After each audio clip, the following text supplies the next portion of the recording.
What's really cool is I get to hug Joe 3 times every service. When I first get here, and then during the piece, and then right up here before I get to speak. So that's really cool. And sometimes before I leave too. So that's 4 times. Yeah. Yep. So September's embracing change. And there's a lot of changes going on in each of our individual lives. So this is a pertinent topic for that. I mean, we can't control the changes. They're just going to happen whether we like it or not. And they can be very helpful for us if we allow them to be that way, or they can create a lot of havoc and suffering in our lives if we resist change. So I figured I was going to choose the Eastern religions to give us some more insight into embracing change, because I think they do a lot better job at that than some of the Western religion in America and Christianity. The Eastern religions are about going with the flow, acceptance, meditation. Not that the Western isn't; it's just more of an obvious thing. So I chose yoga, and I chose a reading from the Gita, and just to really define yoga, it's about making union. It's about unity, bringing oneself into awareness of who you really are. Union with the divine, and knowing that as yourself, and staying in that center through all the changes in your life. So if you can stay in the center, if you can feel that yoga, that presence, that divine energy, which can only be experienced in the present moment, then all the changes in your life really aren't that important. Whether they be something really awesome on the external plane, or something like devastating, like someone that you love dying, or a disease, that they're going to affect you, and you're going to feel some sadness and loss and grief at times, but ultimately they don't change who you really are, which is the God self, which is the eternal self, which is that real self inside. So embracing all the stuff that's occurring in your life is the only way ultimately to know that real self. And Unity, I feel like, does a pretty good job at that. There's some podcasts I listen to online radio, Unity online radio. Jennifer Hadley, she does a little piece on the Course in Miracles. I'll listen to her at times, and she gives some pretty good insights into that. And there's a lot of other teachings out there that are helpful in helping you embrace change. And yoga has formulated 4 of them, in Hinduism from a long time ago. And they kind of correlate with the Course in Miracles and Unity in the same stroke. And those 4 are the path of love, the path of knowledge, the path of devotion, which is actually the path of love. But then there's the path of karma and the path of meditation. Now, the path of meditation also includes like psychosocial exercises, controlling your mind and body, which you'll see the people doing the yoga. Really, that's what yoga is about. When you see a class at like the gym, up at Planet Fitness or the Y or whatever like that, and they're trying to get more in shape and all that, that's not really yoga at all. Unless they're doing that to experience going to that union, unless the goal of that is to experience union with the divine. All right, control the mind and body, so they're not distracted by the changes of the world. Now, Unity Church does that too. Before the service, there's a meditation out there. There's prayer. Prayer is about centering yourself, and I would say that'd be more in the path of love. The path of devoting yourself. Oh, I love God. Show me the way. I don't know. And then there's the path of works. We got people coming in here doing works to keep this church going. It's the path of experiencing the divine. And then there's also the path of knowledge, which is studying a lot of the scriptures, which is having an understanding of the supreme self, the divine self. So we're all using these different facets to experience enlightenment, to experience yoga in our own way, own individual way. But we come together as one with it. Because the experience of yoga, the experience of the divine self, is love and is really ultimately the same for each of us, that experience beyond our personality. It may show up in our lives on an individual plane differently. We might perceive it differently, have different feelings about it, but that love, it's the same, it's the one God. There isn't a different God. There's one God experienced in maybe 8 billion different ways sometimes, but it's just one. Unity, yoga, all these different ways we talk about it, it's the same thing. And it's not, we can go into this like smorgasbord of different spiritual traditions, and that can be a trap too, because what will happen with an individual that does that is they will pick a particular path, say it's yoga, say it's the Course in Miracles, say it's unity, and they will dabble in it for a while until they feel a resistance. They'll read a scripture or they'll go to a service and they'll hear something, I don't like that. So then they'll switch to a different path until they get that good feeling again. So they're letting their mind control the process instead of God, all right? Because that message, that resistance that came up that I talked about at the beginning that we don't like, through that is awakening. Through that is healing. So the resistance is there for healing. When it comes up, we need to look at that resistance, not avoid it, because ultimately resistance, change, avoiding, denial, all those other things are ego devices. And if they're there for our healing. They're there for us to look at and to let go of. And they can actually be fun, too.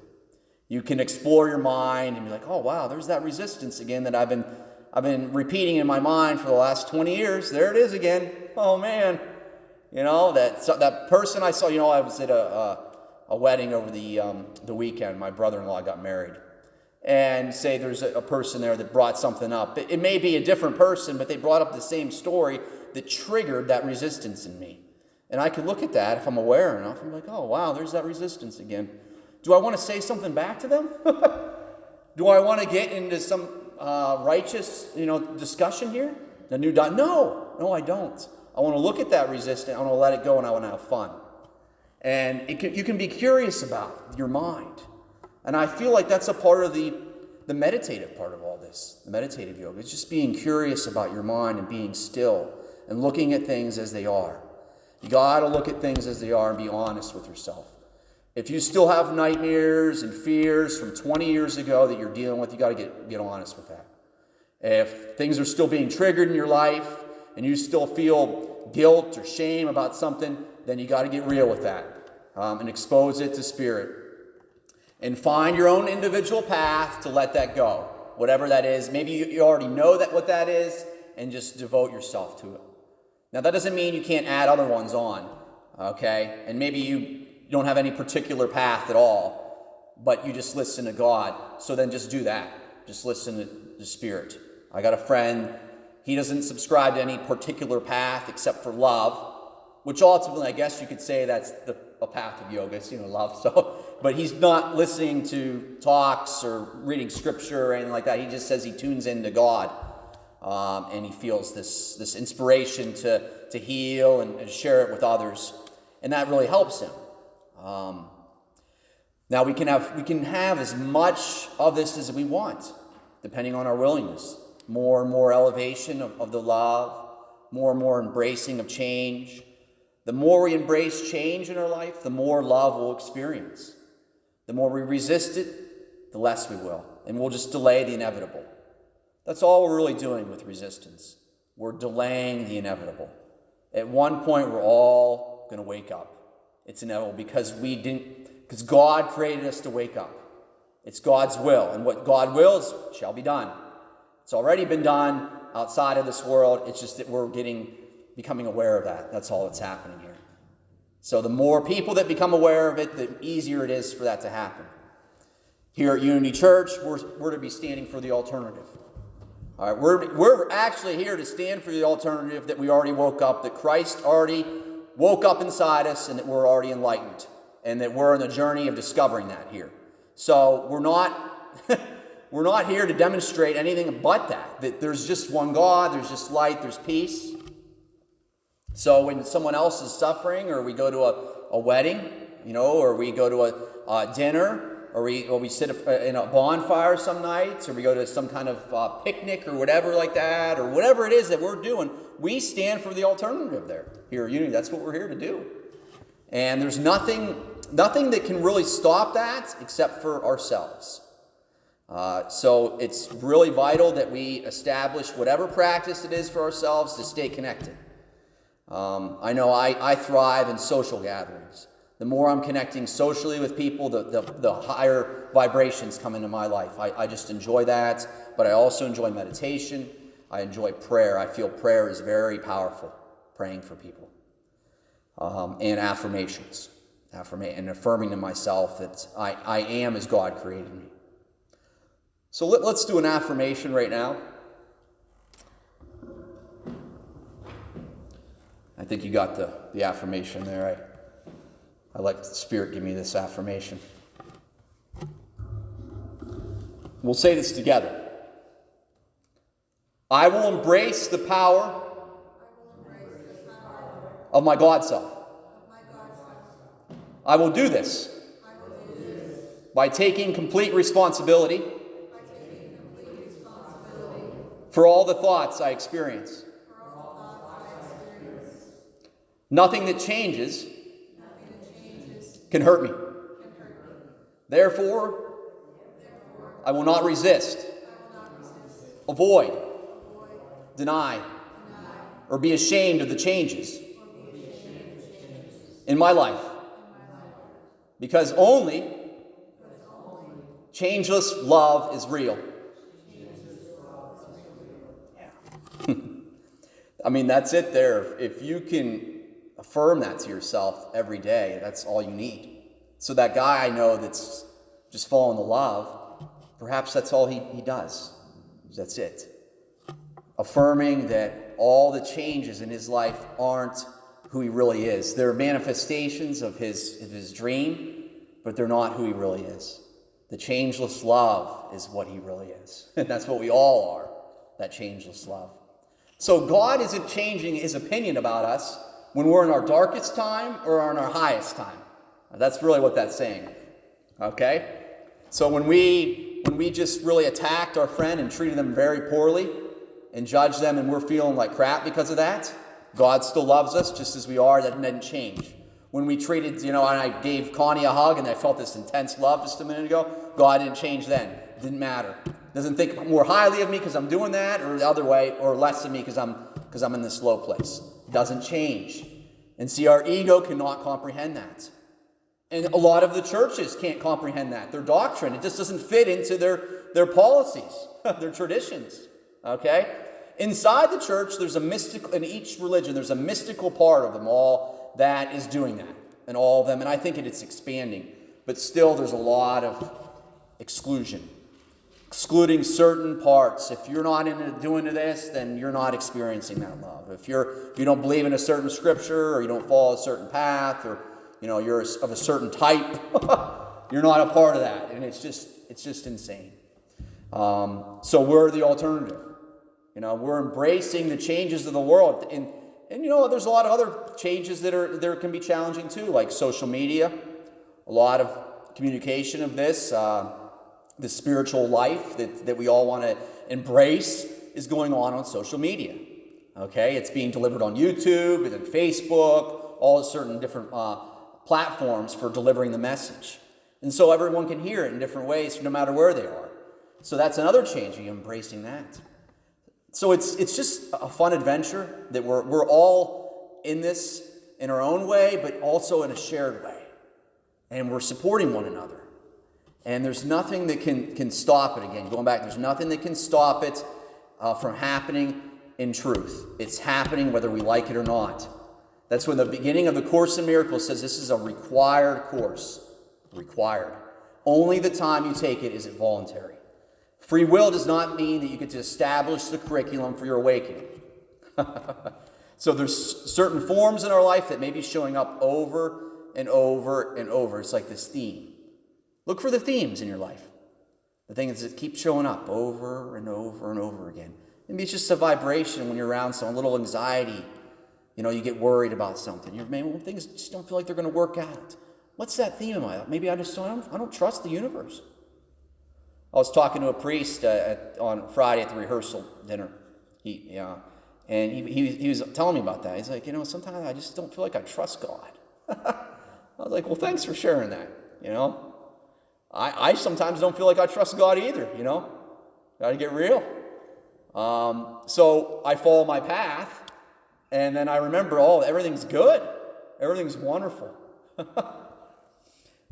And I got to say the prayer at the rehearsal dinner. And I find, since I've been doing this journey, that praying has to change for me. I got to pray in a different way. I can't be praying for like a separate being to be helping people. That just doesn't work. So I said something as though I want us all to remember who we are as God created us. And from that remembrance, we have yoga. And from that place, that's when we extend it. And that's the prayer. So we're actually, as the God self, blessing the food. As the God self, we're the ones extending love to each other. There's no separation there. And that's the prayer. There isn't a God outside of us that's coming through and changing us and making us blessed and having us experience new things. In a way, it's really us just becoming aware of who we really are. And that is God. God is inside us. There's no separation. And that's what yoga is. It literally means union. And this gentleman, I really can't pronounce his name, Pentangela.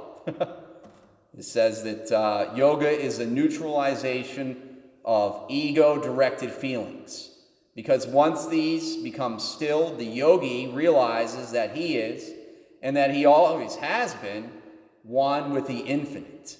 That his awareness of this reality was limited only by his infatuation with limitation. Yeah. So we're always as God created us, no matter what we do in this world. That will never change. So we either get on board with that, or we let life kind of take over and make all these changes, and it'll appear as though things are being done to us on our journey, and we will resist, and we will fight, and we will suffer, and we will feel victimized. So that's not the path that Unity Church teaches. That's not the path really that any religion teaches. However, it can be interpreted that way. But we are not interpreting it that way here. We are here to share the love and the light together. So let's take some time to meditate on this, on establishing our connection, being still to do so. Close our eyes.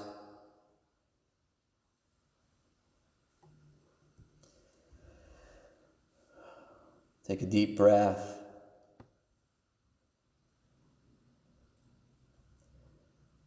You can just affirm to yourself that you are as God created you.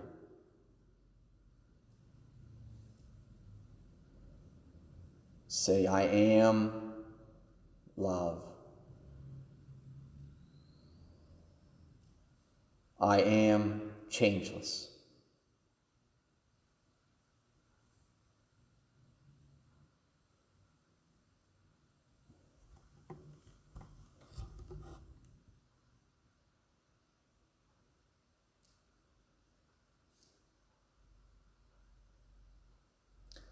I am powerful.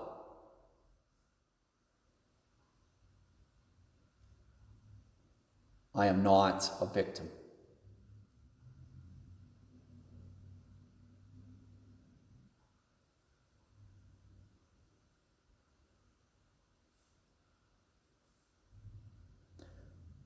I am worthy.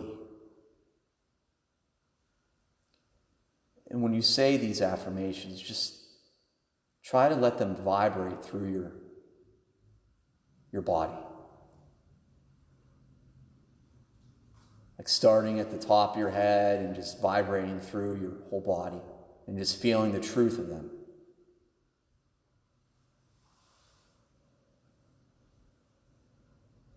You may want to say something as like, I will not resist change.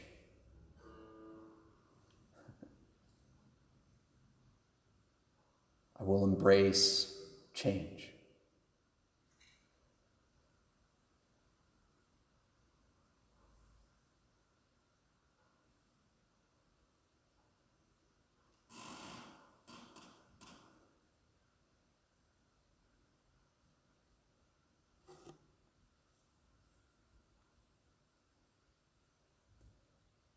We can center our hearts here too, and the truth of what we are. And just think of anyone right now that's dear to us, that we've encountered recently, that needs our prayers.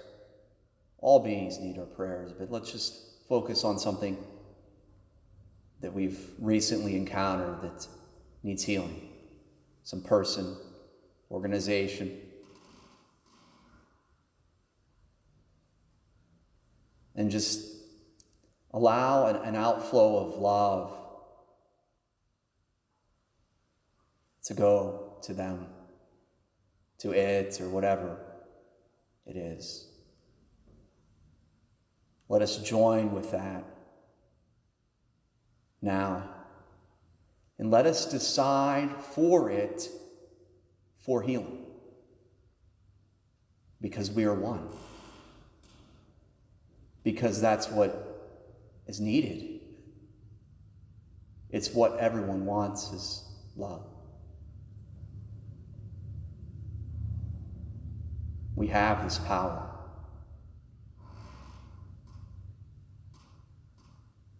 We can heal others. We can bless them.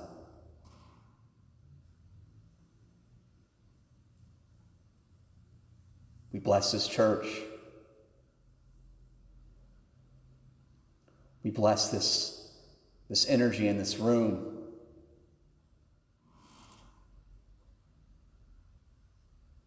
We bless this city. We hold it in love. Embrace it completely. With our divine power. And keep on taking it farther if you like to.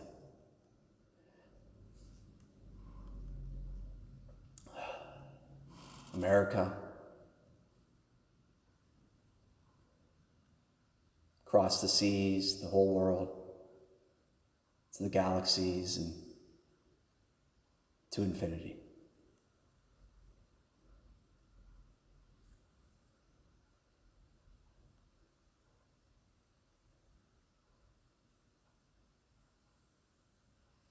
So it is.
Thank you.